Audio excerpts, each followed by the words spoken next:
Welcome! My name is Kara, and I'm a PhD Learning Technologies student at UNT. In this video, we will shine a spotlight on two crucial theories that every educator should know: cognitive load theory and multimedia learning theory. By the end of this video, my hope is that you will walk away with a solid understanding of both theories and practical points about how to apply these theories to enhance your teaching and optimize learning environments. Without further ado, let's put pencils to our temples and connect it to our brains. Now, you may be wondering, why the emphasis on theater terms and how are they relevant to these learning theories? And, oh, did I hear a Hamilton reference? Let's set the scene. Visualize Mrs. Jefferson, an innovative and passionate elementary teacher with a love for musical theater, at the front of the class. In her classroom, complex concepts transform into manageable steps because she understands the importance of reducing the mental strain or cognitive load of her students during her lessons. Let's look at how she accomplishes this.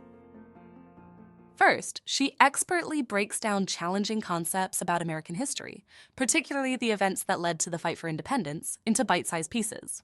What is usually a boring lesson is transformed into a vibrant lesson as Mrs. Jefferson incorporates the thoughtful use of images and videos to support her narrative-style lecture. She provides a definition for new or complicated terms and encourages students to write their own definition in simpler words. She repeats key dates and names 2 to 3 times and even connects the material to relevant or personal context.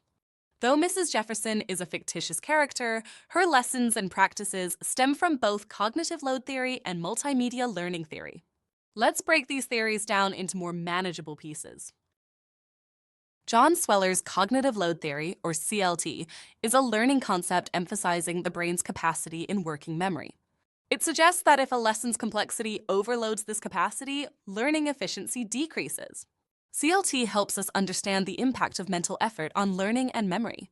It's crucial to minimize cognitive load by presenting information in manageable chunks.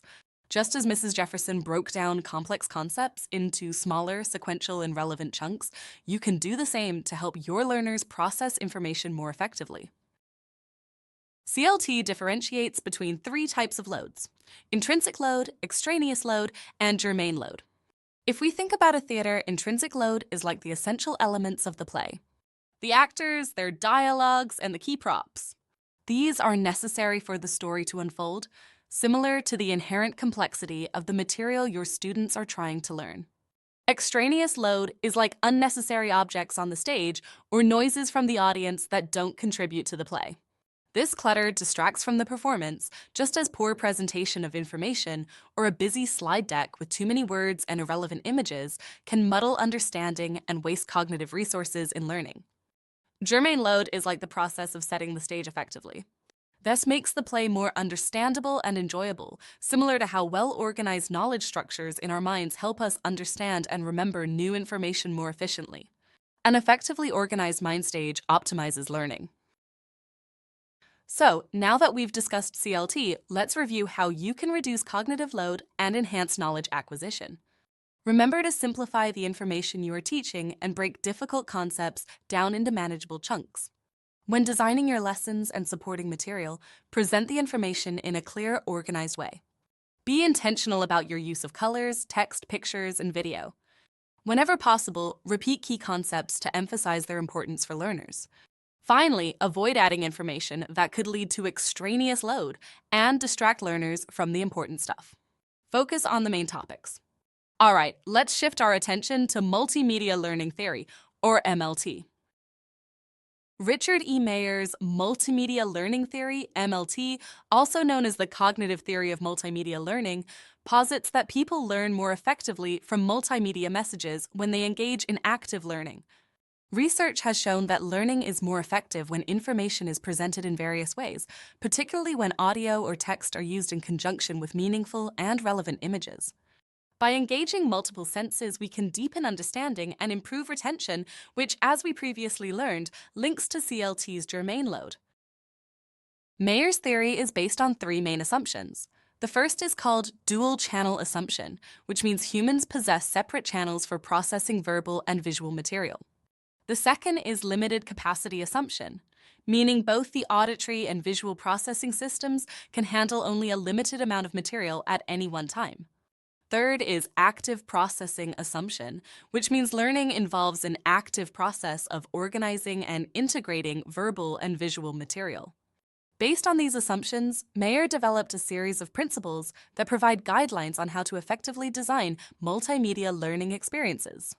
These principles include the multimedia principle, which means that people learn better from words and pictures than from words alone.